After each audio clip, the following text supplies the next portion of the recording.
Brahmamudi serial today episode. Raju Kalyan doctor గారి దగ్గరికి వచ్చి రాజు అడుగుతాడు, కావ్య ప్రాణాలకి అలాగే పాప ప్రాణాలకి ఏమైనా ప్రమాదం ఉందా అనేసి అడుగుతాడు. అప్పుడు డాక్టర్ గారు, నేను ఆల్రెడీ చెప్పాను కదండి కళ్యాణ్కి, కావ్యకి ఎలాగైనా ఆబార్షన్ చేయించాలని చెప్పాను, మళ్ళీ అడుగుతారు, మీరు ఉంటే ఇంకా లేట్ చేస్తున్నారు, తన ప్రాణాలకే ప్రమాదం అండి, తనని తొందరగా తీసుకొచ్చి అబార్షన్ చేయించండి అనేసి అంటుంది. అప్పుడు రాజు, లేదండి, పాప ప్రాణాలు అలాగే కావ్య ప్రాణాలు రెండు కాపాడాలి, ఏదైనా చేసి మీరు చదివిన చదువు గురించి అయినా మీరు చేసిన డిగ్రీల గురించి అయినా ఆలోచించి ఏదో ఒక ప్లాన్ చేసి నా బిడ్డని నా భార్యని కాపాడండి అనేసి రాజు అడుగుతాడు. అప్పుడు డాక్టర్ గారు, ఏంటండి మీరు పిచ్చివారిలాగా మాట్లాడుతున్నారు, మేము ఆల్రెడీ చెప్పాం కదా, తన రిపోర్ట్స్ చూసి ఎవరైనా ఒకరే బతకగలదు, తన గర్భసంచి చాలా వీక్గా ఉంది, ఎక్కువ రోజు క్యారీ చేయలేదు, అందుకోసమే అబార్షన్ చేయమంటున్నాను అనేసి అంటుంది. అప్పుడు రాజు కోపం వచ్చేసి, మీరు కాకపోతే ఇంకొక డాక్టర్ దగ్గరికైనా చూపిస్తాను, మీ ఒక్క హాస్పిటల్ ఏమైనా ఉందా,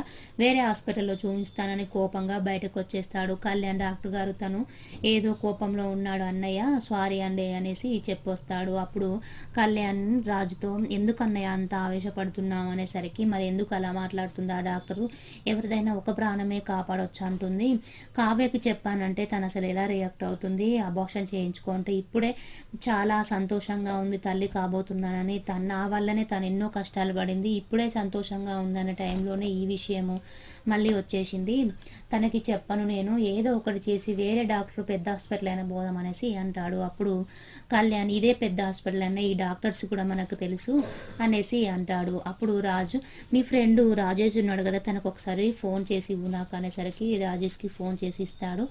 రాజేష్ కూడా వాట్సాప్లో ఫైల్స్ పెట్టన్నయ్య, నేను చూసి చెప్తాను అనేసి అంటాడు. అప్పుడు రాజేష్ కూడా ఫైల్స్ చూసి, కావ్య వదిన ఒక్కతే బ్రతకగలదు, పాప బ్రతకలేదనే, ఎన్ని రోజులు క్యారీ చేయలేదు, మా పాప వీక్గా ఉంది అనేసరికి రాజుకు చాలా కోపం వచ్చి, అందరూ ఇలాగ మాట్లాడుతున్నారు అనేసి కోపంగా ఇంటికి వెళ్తాడు.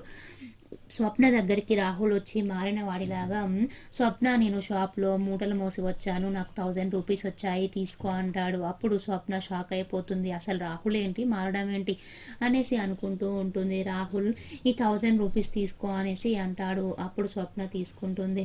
అసలు నువ్వెందుకు మారావు అనేసరికి, ఒకరోజు మన పాప బర్త్డే అయితే నేను మామూలు డ్రెస్ తీసుకొచ్చాను, పాపను చూసే నాకు మారాలనిపించింది అనేసి చెప్తాడు. అప్పుడు స్వప్న, అసలు రాహుల్ మారడం ఏంటి అని షాక్లోనే ఉండిపోతుంది.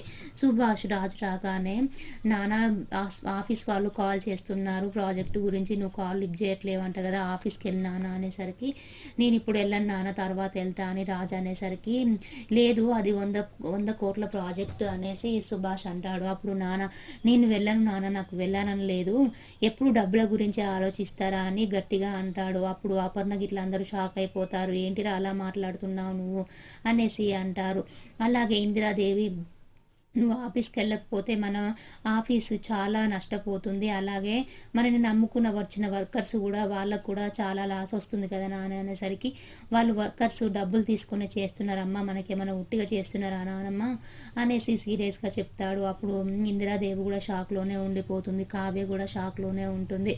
అప్పుడు రాజు, నాకంటే మన ఆఫీస్లో కొంతమంది మేనేజర్ వాళ్ళు వీళ్ళు ఉన్నారు కదా, వాళ్ళే చూసుకుంటారు, నేను గతం మర్చిపోయినప్పుడు ఇన్ని రోజులు ఆఫీస్కి ఎవరు చూసుకున్నారు, ఇప్పుడు కూడా మీరే చూసుకోరాదండి, ఊకే నాకు ఆఫీస్ పనులు చెప్తారు, నేనే వేరే టెన్షన్లో ఉన్నాను అనేసి సీరియస్గా సుభాష్కు చెప్తాడు. సుభాష్ చాలా, ఏంటి అసలు రాజేంటి ఇలా మాట్లాడడం ఏంటని షాక్లోనే ఉండిపోతాడు.